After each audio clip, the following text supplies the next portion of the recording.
All right, ready? Can you hear okay? Everybody's mic. How come when you clap like that, the lights went off? That's an old as seen on TV invention. Oh, the clapper. The clapper. Clap on, clap off. God. All right, let's do this. Let's Ready? do it. Go. Hey, he didn't do the radio thing. Oh, no. He did not do it. He did not do it. And welcome back to the Hot Rod Lounge. Hot Rod Lounge. My name is Travis, and we're brought to you by Riverside Ford of Tulsa. Riverside wants you to know that Riverside is always by your side. And Scotch Media Productions. We're the ones that are putting this all together for you. We've got a great show for you today. This is episode 9 of season 2. We've got actually have notes for today, so hopefully this show will actually, go somewhere. But you know how we go. You just never know. But anyways, introduce you to our leader of the group, the man of the hour, trying to get to the timing. It's coming up soon. Are we getting close? Randy Beers. The sad part is they bring us notes, and we never know how this is going to go. Nope. Because it's, I think Travis's introduction ought to be, welcome to HRL. Inside the G98 garage right here at Riverside Ford of Tulsa. Riverside Ford. How about that? Sure. Write that down. Lots of cool stuff here, always. Lots of cool stuff. Big Black Ops truck over here in the corner. Unreal truck. Unreal. That one is waiting to go home to its new owner. Bought it and just has not been able to take delivery yet. It's a tough life. Paid for it and left it sitting right there. But he didn't leave me the keys. Nor would I. Hey, you'll have to... T-Hall, how's it been? It's been good. It's been good. It's been good. We've been talking. T-Hall's wearing him an old heart monitor today. I wasn't going to mention it, but... Well, we might as well. I have high blood pressure. Yeah. Also sponsored by Riverside Ford of Tulsa. Okay? Yeah. We're Riverside, Earl. Is always by your side. Yeah, got me a new toy. New toy. A couple weeks of this stupid heart monitor. Well, they want to see if you're supercharged or turbocharged. That's That's right. what they're after here. But I wore one of those. Yeah. You'll be all right. Yeah. You I know? think we'll be good. When you get done, they're going to give you this little pill you take, and it'll be fine. Hopefully I don't take nothing. And tell you to get out and walk around. Yep. Get exercise. Lay off the nachos and the hot dogs. Yep. You know what I'm saying? You'll be all right. And Earl, how is Earl? I'm good. We've had 3 days of no rain. 3. They're actually going to mow my yard today. Actually. Really? I'm going mine in the morning as soon as it dries off. Last time they mowed it, they had to use a boat. Yeah. Boat propeller. Boat propeller. Well, as of Sunday, this general area is somewhere between 38 and 44 inches since January 1. And it has ruined every kind of outdoor activity, motorsports, baseball, Hot dogs. softball, hot dogs. Yeah. Everything. Everything. Been canceled. Well, I mean, Not just us either. the Shelby Meet was down 30%. Yep. You had to cancel the drag races because you can't drag race a boat. Nope. Well, you just can't do it there. You could have that night. I'm just telling you.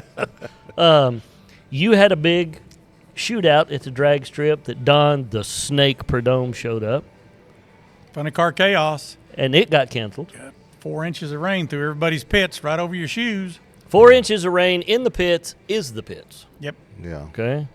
So we are about to enter the dry season. 30 days from now, everybody's going to be going, oh, hell, I wish it'd rain. Yeah. I know. You know? Well, actually, by this time, we're usually already pretty Well, dry and hot. And that was the first time the drag strip had been rained out at the Shelby Meet in 20 years. 20 years. yeah. Okay? And oddly enough, I think I remember that Shelby Meet. But we got Hallett in. Got Hallett in. Hallett was a good time. But we've got to I'm going to bring this up. He's going to throw something at me.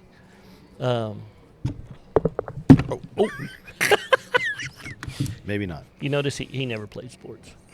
I actually did. The sad part is I did.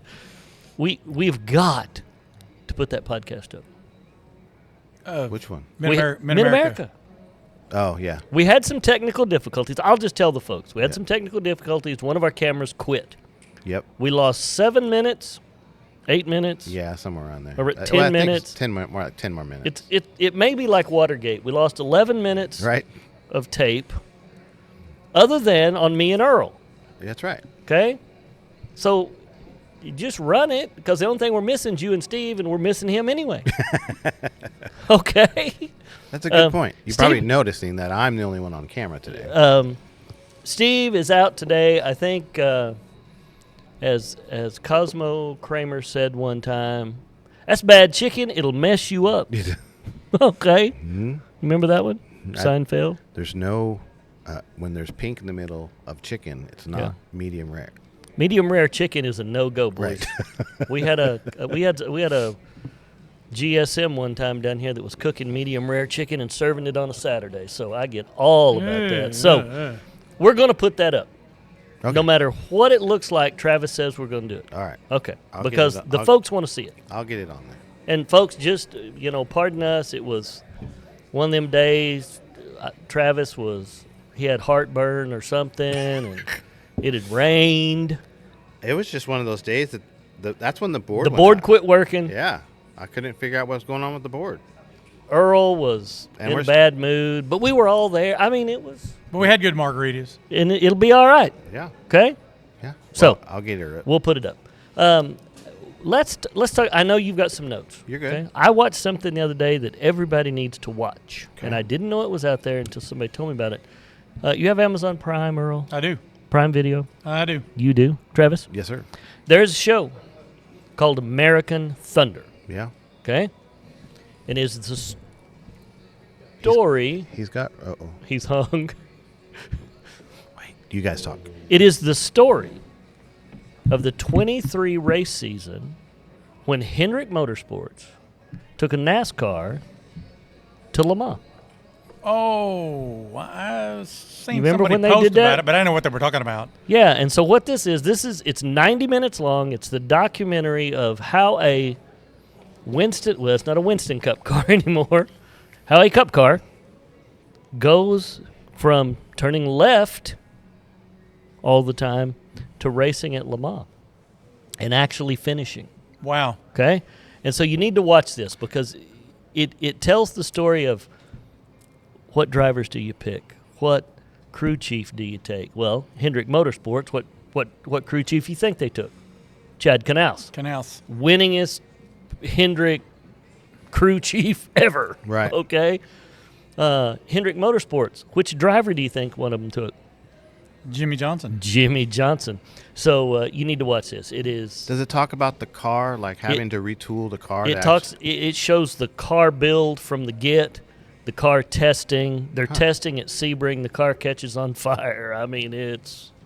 You need to watch this. But what really got exciting was they get this car built, the skeleton built, and realize they're 2,000 pounds heavy. Oh no. And you got to lighten, 2,000. Yeah, cup cars, what, 4,000 pounds? And the cars that race at Le Mans have to be in the 2,000-pound category. Golly. You need to watch this show. Yeah. It is fantastic. They go to Le Mans. They compete. There's a garage at Le Mans that I didn't know about. It's called G56, Garage 56. And this is for the cars that are there that they couldn't compete for a spot. Right. So they didn't take up a spot that a real car could have. They were limited to 200 miles an hour top speed, and there was a couple other things they couldn't do. But, and this is if you don't want to hear this part, plug your ears. This is a spoiler. It's all right. They took the pit crew and competed in the pit crew competition. Right.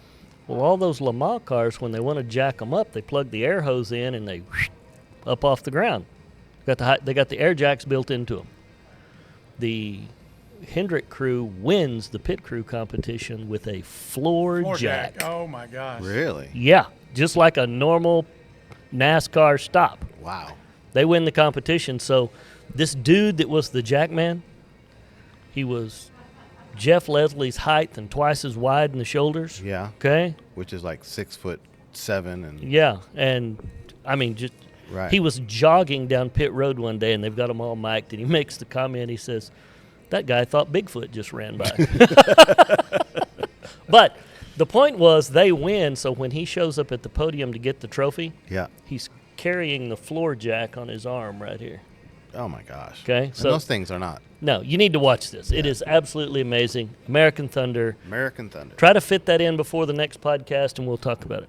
I'll watch it. I actually saw the ad for it. Yeah. And I immediately thought of you guys. I mean, I'm like, I wonder if they're going to watch this or not. I've already watched it. Yeah. So, as they competed in G56 or Garage 56, we are now G98. Where's that number come from, Earl? Carol's number. Carol's number was 98 forever. So we're G98. yes, that's our studio. Okay. Studio G98. The Hot Rod G98, Lounge. I like it. HRL I like it. from G98. From HRL from G98. Yeah, G98 FM. Right there in Tulsa.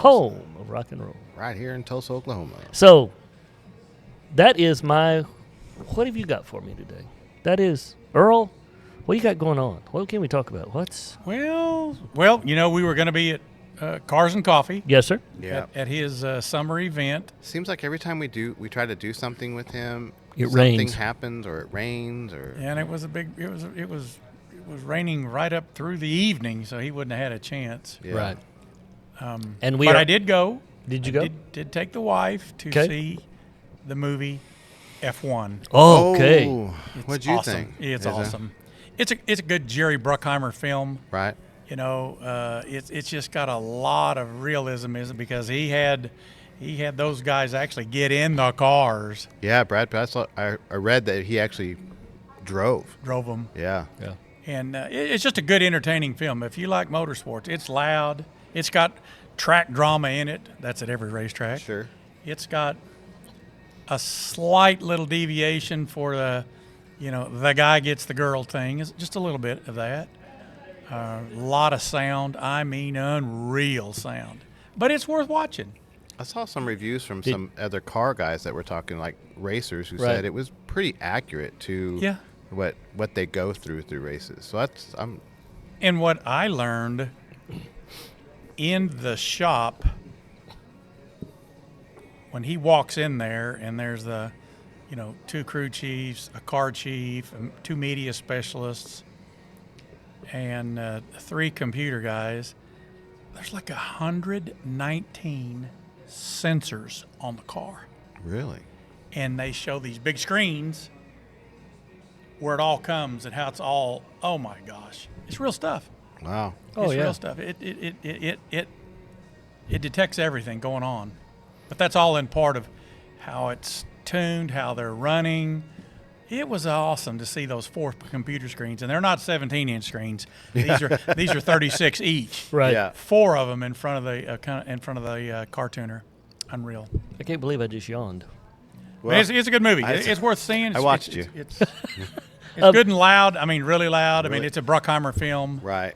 Oh. I haven't really heard that many things bad about it. Really. There's a cool dude right there.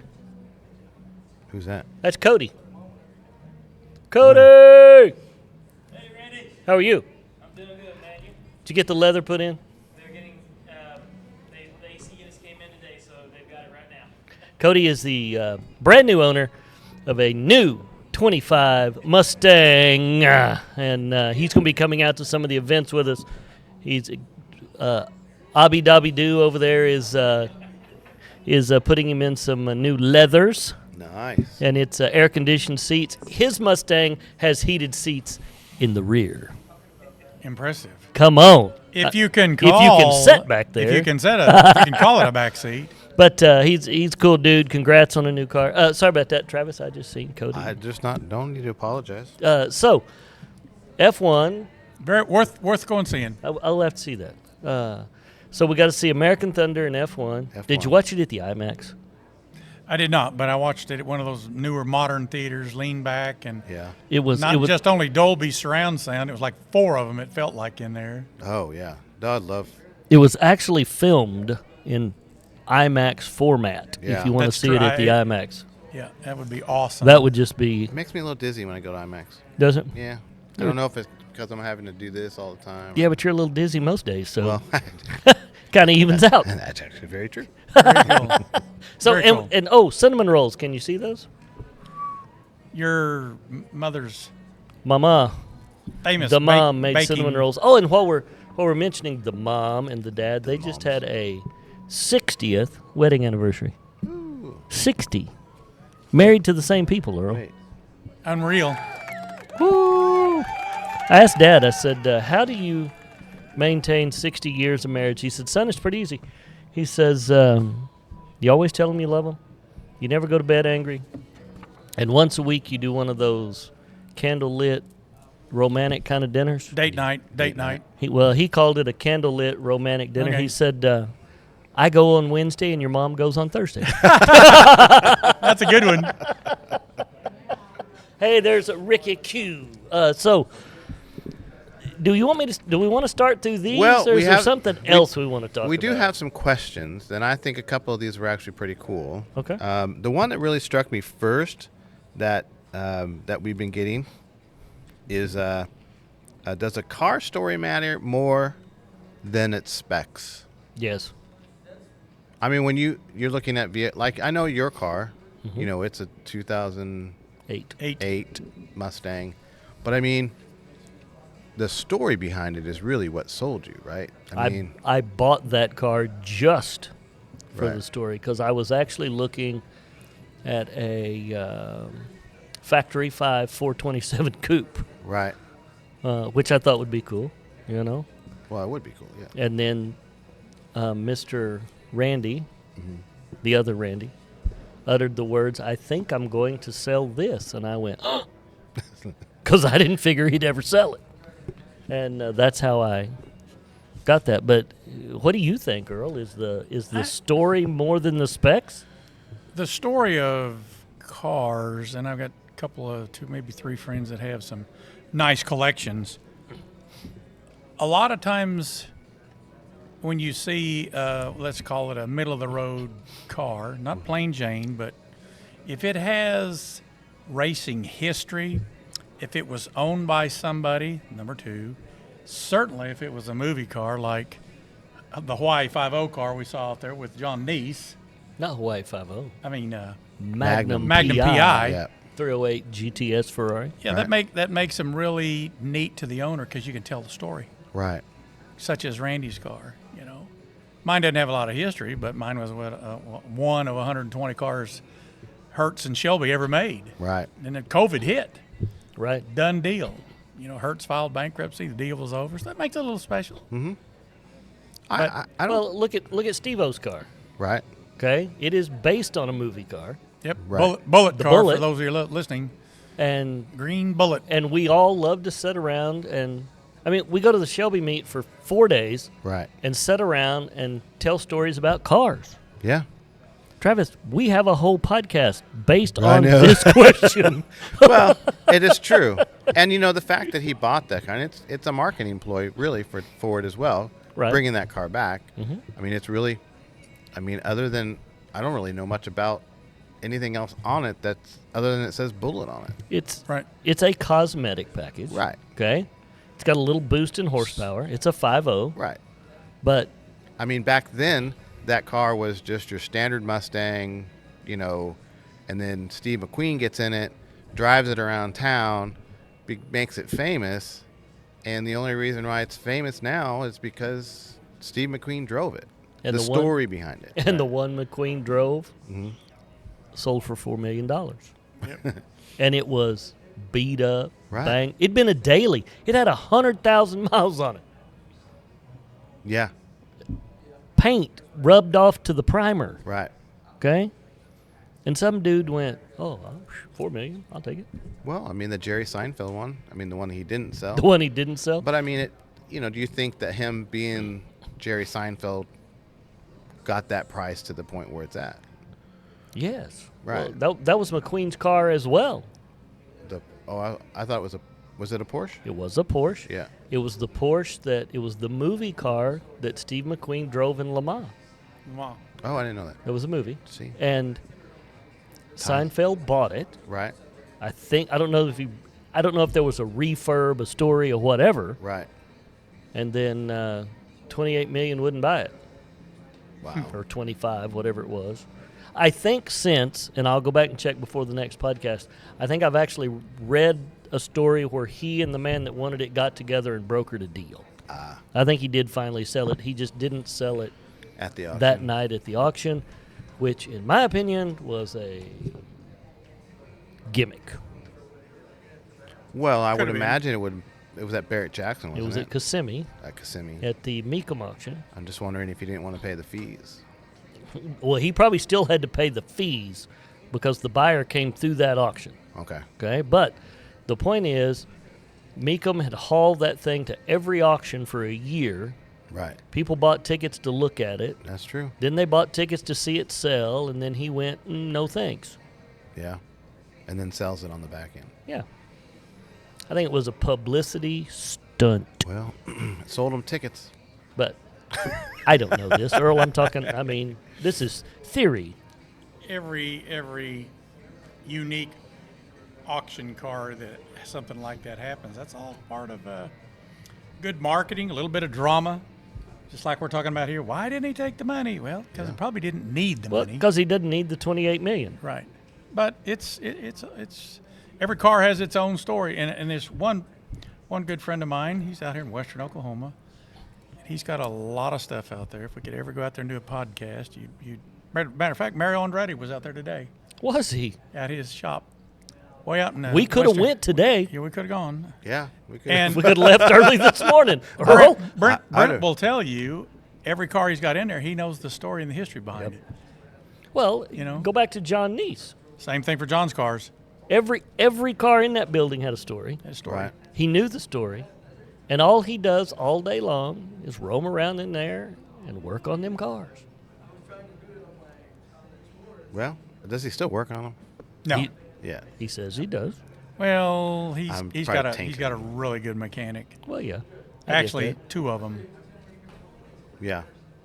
Well, But, with but that that's many the point cars, of you have a to. uniqueness car. It could be, well, I have another friend. I saw him at Arnold's Car Show, Arnold's? and I worked with him for years.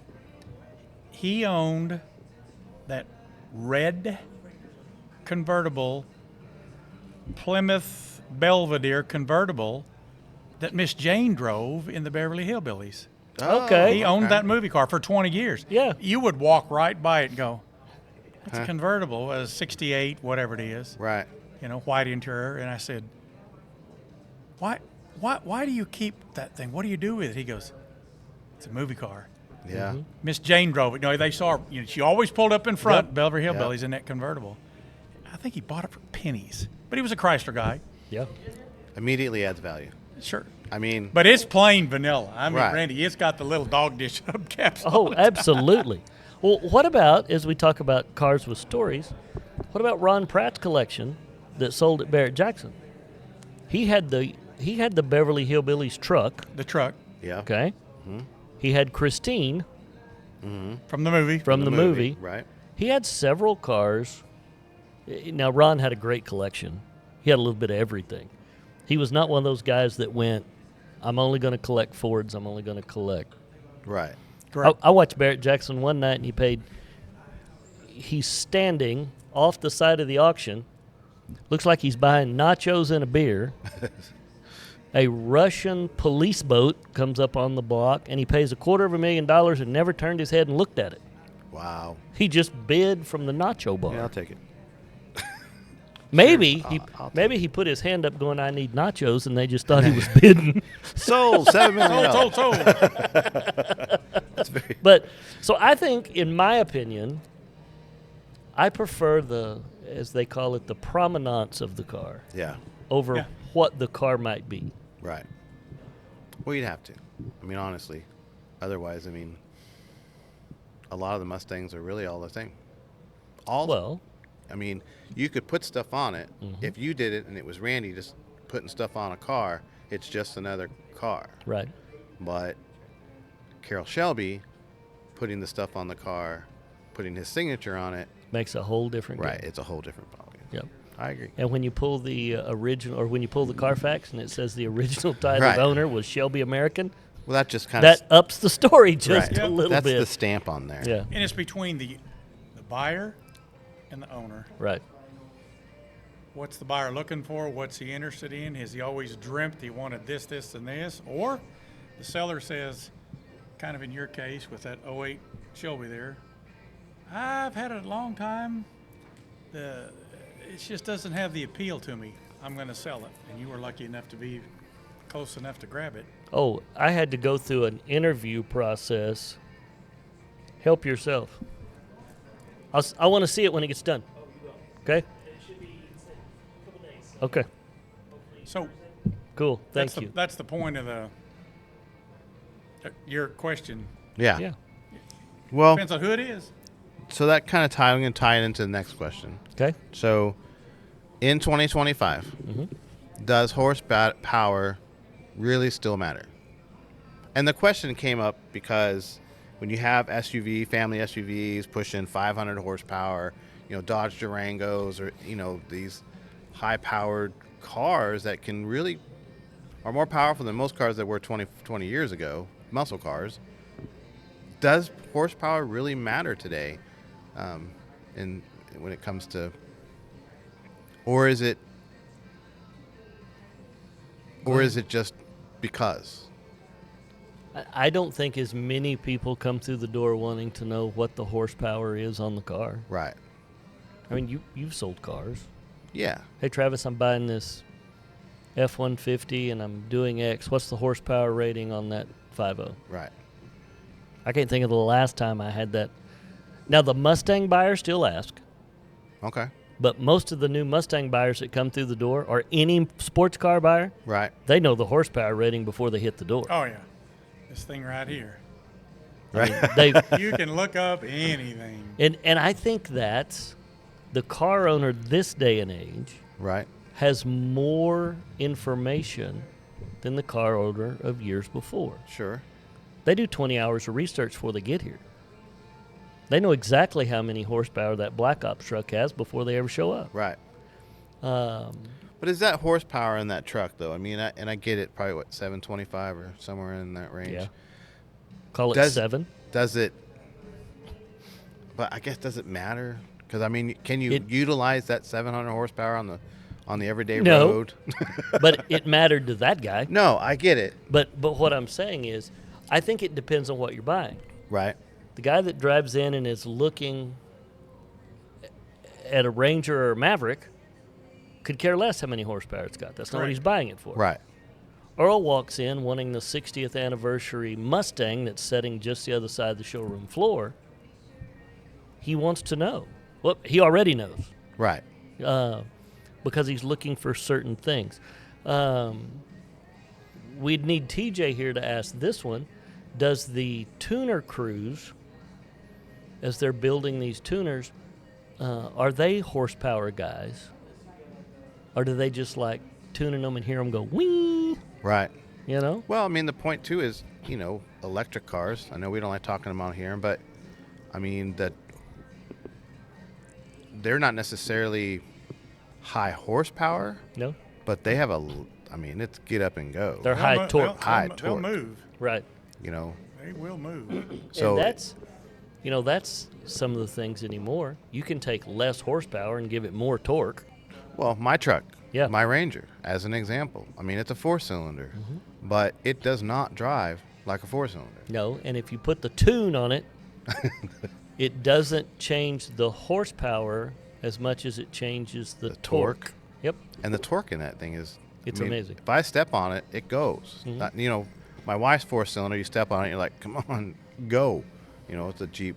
No offense to Jeeps, but I mean, it's the low-line Jeep. Right. True, and Well- back to TJ, your son. Yeah. It goes kind of in generational. You know what I Right. mean? If it's what we call the soccer moms, reliability, roominess, Yep. and somewhat gas mileage. Right. Most females hate putting gas in their vehicles. So that's a whole different group. Put all the sports equipment or where they're going to choir practice or whatever, all the way to the high-end guys, like Randy says, walk in the door and say, well, that Black Ops pickup there, that thing's running 780 horsepower. I really, really like it. Really like it. But I'm never going to use the horsepower. Right. he can't use the horsepower in his Shelby. No. Well, yeah. So I guess that answers the question. I mean, if you don't buy them because necessarily of. Actually, it goes with the story, because if you have the story behind it, it really doesn't. I mean, even if Shelby had a 6-cylinder and he kind of created some weird 6-cylinder and you were able to buy it, it would still have a story. Shelby had a 6-cylinder. But In a Ford Bronco. right. Well, the 2005 or 6, the little Terlingua car was a 6-cylinder. That's right. I forgot about that. Because I remember the first one they brought down here, and Gary Patterson took all the boys' money at Hallett one day because they didn't know it was a 6-cylinder, and he outran all of them. Because coming out of the corners, it didn't produce enough torque to make the car slide, like the big GT 500s. A lot lighter, too. A lot lighter car, but that's here nor there. Here or there. Well, I mean, because didn't GT come out with a Ford GT? Didn't they do a 4-cylinder? The Ford GT runs the exact same 3.5 that's in Earl's My pickup. Okay. Yeah. That motor, it's just tuned and tweaked. Okay? Yeah. They spool the turbocharger up a little bigger, and it has 2, and Right. then they tune it. And I'm sure that there's more to it than that, obviously. But Right. it's the same basic engine design Right. that's in that F-150 right there behind us. That's just crazy. That's just crazy. Nuts. Do you think additives help?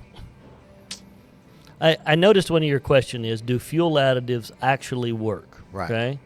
I can tell you this. I don't use a fuel additive. Right. I do, however, use an oil additive. Oh. Okay. I use BG MOA religiously Right. in everything I own that has a motor. And it's not just because BG Dave's a friend of mine. Right. Okay. It actually works. We use it in our shop. If you get an oil change at Riverside Ford, it comes with a can of MOA. We put it in. Right. And I've actually seen vehicles have issues, and Dave and the folks at BG stand behind the product, and they put on a motor. If the motor goes down, they'll give you up to $4,000. I didn't know that. If you've used BG MOA in that car. I mean, I have my truck service here, but I didn't know about the BG thing. Right. Yeah, look at your receipt. You Shame. paid for it. Either that or shame on them for back there not telling. Yeah, you. they should have told you. But I am a huge BG guy. Well, it's just the argument online. You can hear about some people are just Yep. like, hey, it doesn't really add anything, doesn't prolong anything. It's really just peace of mind. You kind of hear arguments both sides. So I was just curious, your guys' side on that. I've seen the test Yeah. and the results, and the MOA is not a snake oil product. Right. And we get let's just add this right here. We get no support from BG. Yeah, no. We are not sponsored by BG. Not yet. But Dave, Yeah. if you're listening to this, I think it's just a great product. Maybe it is snake oil, but I've never put it in a vehicle that I had trouble with. Right. Okay? What's your thinking, Earl, about additives? At one time. You're the let motor me back guy. Up. Let me back up. I don't know that it's news to everybody that might be watching us, but in the service department of most dealerships, it doesn't matter what brand it is, there are cars and trucks that come in. They've run them 15, 18, 19,000 miles before an oil change. Right. Various reasons. Usually the vehicle never sits still, Right. or there's not someone to go run it to get it changed, blah, blah, blah. But where I'm going with that is when you put a very high coefficiency additive to the oil, that's where it pays off. It keeps the wear, even though you should never put 20,000 miles Right. on an oil change. I mean, a couple of his service advisors that I know, I mean, guy in the back called the service advisor and said, hey, first thing they do is take the dipstick out and check it, and there's no mark on the dipstick. Or if it's there, it's so black when they put it between their fingers, they can't see any flesh. Right. Right. Right. And it's like I've done glue. But, you know, that's an additive. That's a good additive. I'm thinking like you 20,000 miles between oil changes just sounds like Travis. Oh, my gosh. I thought that's what the book said. The book said, "Hey, the light didn't come on." The light's not on yet. I reset the light a couple times. It's okay. It's okay. and these new cars, I don't do that, Earl, just so you know. you know, your pickup, Wendy's Explorer, it says you can go 7,500 miles between oil changes. Right. Some of them now say 10. Gosh. I came from the old school of 3 months or 3,000 miles. 3,000 miles. I push Wendy's car to 5,000, Right. and it just bugs me to no end. But I push it. with the new semi-synthetic oils and the additives you put in them, Right. you're fine. But the old Shelby over there gets one every 6 months. Well, and it sits a lot, so it probably should. It doesn't get enough miles to. Right. Right. So every 6 months, I roll it to the service department, and the crew chief changes oil. Yeah. I think the light comes on at 5, and then, you know, I might push it another 500 miles, but I don't go much further than I that. thought he was going to say another 5,000. No, I'm pretty good. I burned up an engine once when I was younger, so I learned that lesson a lot. The vital things, and I know that we're supposed to be talking about cars, not fixing cars, but if you'll, you know, every 5,000 change oil, rotate the tires, change the air filter, Right. it'll run a whole lot longer than if you don't. Yeah. Well, we have one last question on here if you guys want to tackle it. This is going to be a good one. Turbo versus supercharger. The never-ending debate. What's your preference? I mean, there's arguments to both, as I was reading up on this a little bit. But I don't know. It just seems, I don't know. What do you guys think?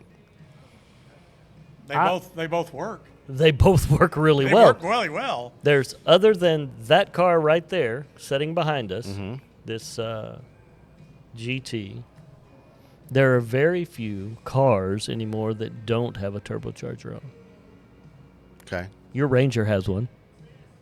A turbocharger or a supercharger? Your Ranger has a turbo Turbo on. Oh, okay. because it's an EcoBoost. So the delay. Hence the delay. Earl's has two Two of them on there. Right. turbochargers. The big diesel trucks that we build now are twin turbo, but they're mounted butt to butt. Earl's are mounted one on each side of the truck. So, but correct me if I'm wrong, a turbocharger is based off exhaust, Mm-hmm. whereas a supercharger is kind of built like right at the engine. It sets right on top of the engine. Right. So wouldn't the supercharger be quicker? Not always. Not always, no. Okay. Now, you might get, I think with a supercharger, you get torque and horsepower instantly, Right. where the turbocharger has to wind up a little. Right. But these new ones do not have the delay that the old ones used to. Oh, okay. You know, the old turbo motors, go back to the 240s, 280s, the turbo lag was horrible. Horrible. I mean, you'd step down in it and wait for the turbocharger to catch up. Right. Like on a Buick Grand National. Oh, yes. Waited forever for it, but when it hit, Yeah. You know, that was when that car came out in 85, 86. somewhere in there. Okay. I worked next door to a Buick dealer at a Chevy store, Yeah. and you could hear the Grand National coming. I mean, the scream of that turbo was, I mean, it was unmistakable when it come down the road. So do you think the turbo sounds better than the supercharger? Or is there any difference? Well, the turbo gives you it's more of a high-pitched whine. Right. There is, and Earl can tell you this because he had a Super Snake. The supercharger hum is addictive.